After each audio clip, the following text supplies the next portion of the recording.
What's up, Taiwan? I'm Eric Gao with news from here in Taiwan and around the world. Taiwan is battling a number of espionage cases, with 5 people indicted this week alone for allegedly spying for China. Jaime Ocon takes a look at the numbers. As Taiwan faces pressure from Chinese military activity around its borders, it's also facing a potential threat from within its own military ranks. This week, Taiwan indicted 5 people in 2 separate cases on charges of spying for China. The first involved a father and son duo surnamed Huang, who were recruited by Chinese intelligence officers.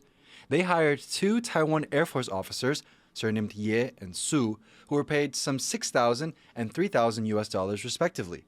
The 2 officers were accused of sharing secret information about Taiwan's largest military drills, the Hangguang exercise. In the other case, a former soldier surnamed Tai was charged with recruiting Taiwanese soldiers to spy for China. In 2021, Tai approached 2 officers named Yang and Tsai, who were offered payments of at least $6,000 in exchange for classified information. But those 2 soldiers turned down the deal, and Tai was indicted on several charges, including violating the National Security Act. But these cases are far from uncommon. According to Reuters data, over the past 10 years, at least 21 serving or retired Taiwanese officers with the rank of captain or above have been convicted of spying for China.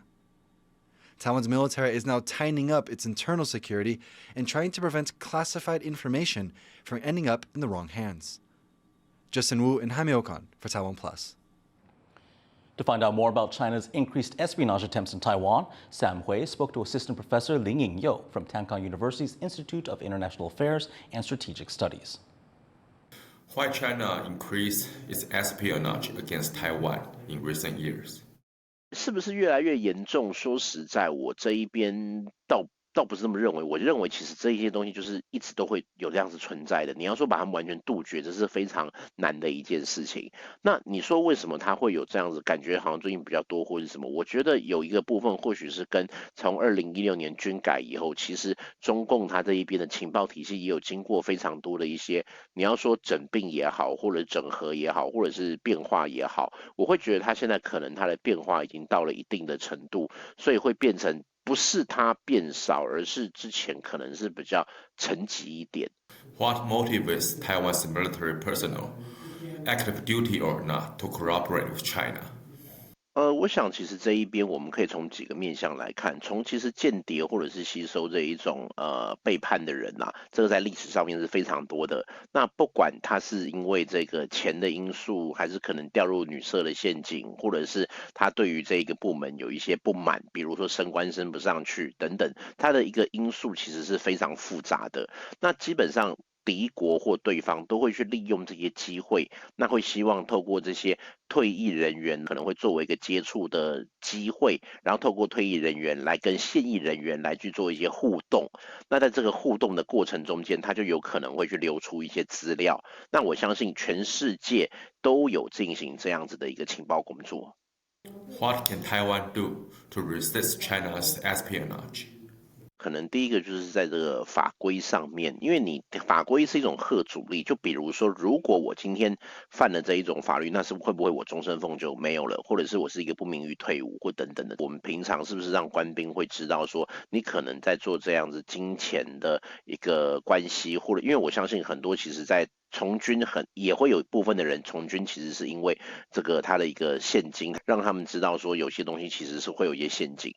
那更重要的是，你要让这一些士官兵知道，他们只能拿一次。他们如果拿一次之后就有把柄在对方的手中，那对方是不是就可以利用这一些对他予取予求？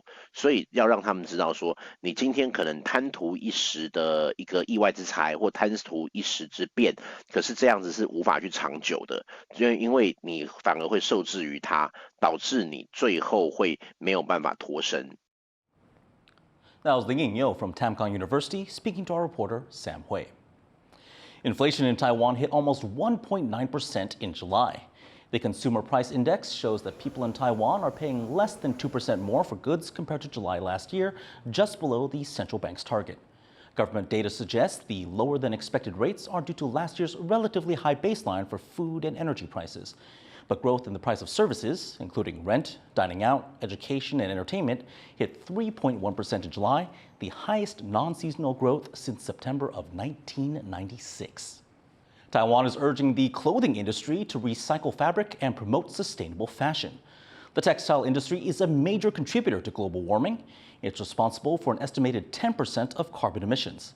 Taiwan's Environmental Protection Agency is drawing up recycling guidelines, but industry representatives say it's not easy to remanufacture secondhand clothes. And recyclers say if Taiwan wants to increase fabric recycling rates, it must first develop machines that can help sort different materials. 用人工这边看很慢，而且又不一定准，后方的处理它更麻烦。那如果你靠辨识系统的话，精准的变成一个产品出来的话，那后面使用好使用。Taiwan's central Nantou County is struggling to recover from extreme weather brought by last week's typhoon. Local officials say fixing the damage could take months. John Van Trieste has this update. In the isolated mountains of Nantou County, the damage brought by Typhoon Khanun last week is visible everywhere. Here in Taiwan's rugged central region, homes remain buried under landslide rubble. In places, crumbled asphalt is all that's left of roads wiped out by floodwaters. After an aerial survey, Taiwan's forestry agency says it expects damage around the region's popular Awanda Forest Preserve will take around 2 months to repair. Scientists say that in that area, the storm dumped roughly 670 millimeters of rain in a day, smashing records set by previous storms. 阿万大山区在卡努台风外围环流影响的期间降下了超过重现起200年以上的豪雨。这样的降雨规模远大于一般台湾山区工程重现起50年的设计标准。As work crews begin repairs, Nantou County is looking ahead. This is an area where landslides are a part of life.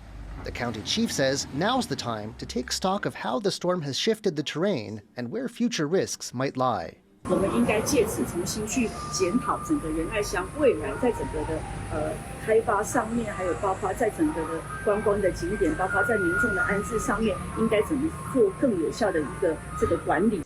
She says she plans to ask the Central Geological Survey to conduct an analysis of the area and to try and find ways to help prepare the region for future storms. Joseph Wu and John Van Trieste for TaiwanPlus. To better understand some of the reasons why Taiwan's indigenous regions are among the hardest hit, Harel Hughes spoke to Awi Mona from National Donghua University in Hualien. Historically, have Taiwan's indigenous communities always lived in these areas? We are the original and the first inhabitant to live and to occupy and to manage the land of Taiwan. The government started to relocate indigenous people from our traditional territory to near the administrative agencies, which they can easily to oversee or to monitor we indigenous peoples that can be controlled by the government. So I think the issue here is before the Taiwan government or before all those external powers came to Taiwan, indigenous people were the original owners.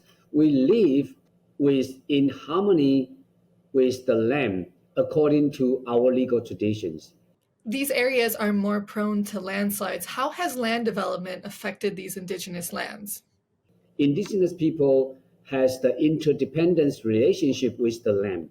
But when the external power came to Taiwan, they relocate and they change our thinking, they change our way of using the land, they privatized. They see the land as a commodity. So the government relocate indigenous people because they see indigenous people as an obstacle to the land development. What can be done to make sure these communities are more protected? The indigenous land has to be collectively managed by the indigenous people, not continually to be privatized through the national laws.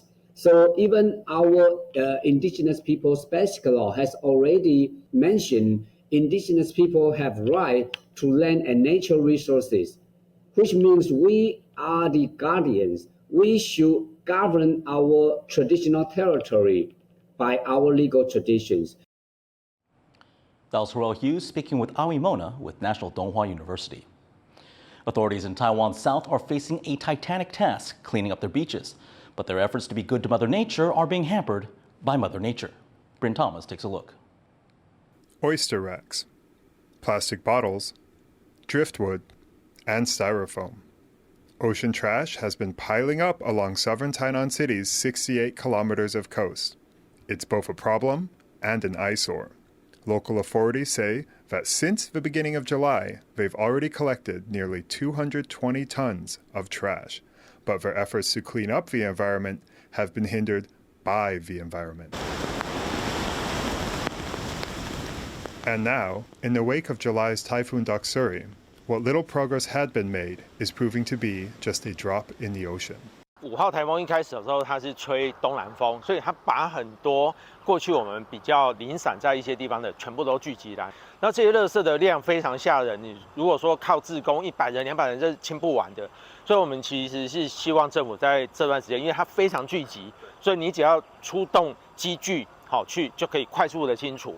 In the aftermath of 2 typhoons that passed by Taiwan's coast in the last 2 weeks, heaps of debris has piled up on Tainan's beaches. Much of this has come from smashed up fishing gear or garbage accumulated along the coast. 那主要是以科架、保丽龙、保特瓶居多。那环保局也通知开口契约来协力清除整个海漂垃圾。Now, as the seas calm, the city is left cleaning up the mess. Authorities say they will use drones to patrol the waters looking for trash, but it will be a long time before beaches in Taiwan's southwest go from looking like this to looking like this. Justin Wu and Bryn Thomas for TaiwanPlus. In politics, Foxconn founder Terry Guo has announced a new political alliance aimed at defeating the ruling party. At a political rally in southern Pingdong on Wednesday, Guo unveiled the Mainstream Public Opinion Alliance. That group is meant to unite Taiwan's main opposition parties against the ruling Democratic Progressive Party in the 2024 elections. Guo says the future of Taiwan cannot be determined by one party alone. He added that public opinion is more important than party opinion. The billionaire has hinted at launching an independent presidential campaign, but has yet to confirm whether he will run. In international news, U.S. President Joe Biden has ordered new controls on U.S. companies that want to invest in Chinese technology.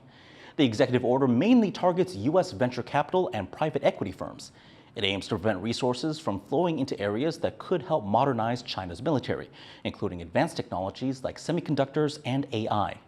The new ban is part of what the Biden administration calls de-risking the U.S.-China relationship. The administration says it's protecting national security, but China says the controls politicize and weaponize trade, and it has hinted that it could retaliate. A presidential candidate in Ecuador has been shot dead just days ahead of the country's elections. Fernando Villavicencio was shot after leaving a political meeting in the capital city of Quito. Witnesses say they heard around 30 gunshots. Local authorities say the suspect later died from injuries sustained during a shootout. Villavicencio was outspoken on issues of corruption and organized crime. A recent rise in violent crime has been a central issue in Ecuador's presidential campaign, with votes set to take place on August 20th. At least 6 people are dead and several are missing after wildfires spread across parts of Hawaii. Videos show people fleeing into the ocean to escape rapidly spreading flames on the island of Maui. Thousands of people have been evacuated from the area and hundreds of buildings have been destroyed. The popular tourist city of Lahaina has been devastated. The fires began on Tuesday and quickly spread, fueled by strong winds from Hurricane Dora. Thank you for watching What's Up Taiwan. Remember to download the TaiwanPlus app for more stories from Taiwan and around the world. Finally, relax with these images of cats helping India yoga practitioners learn the cat pose. I'm Eric Gao. Take care and see you next time.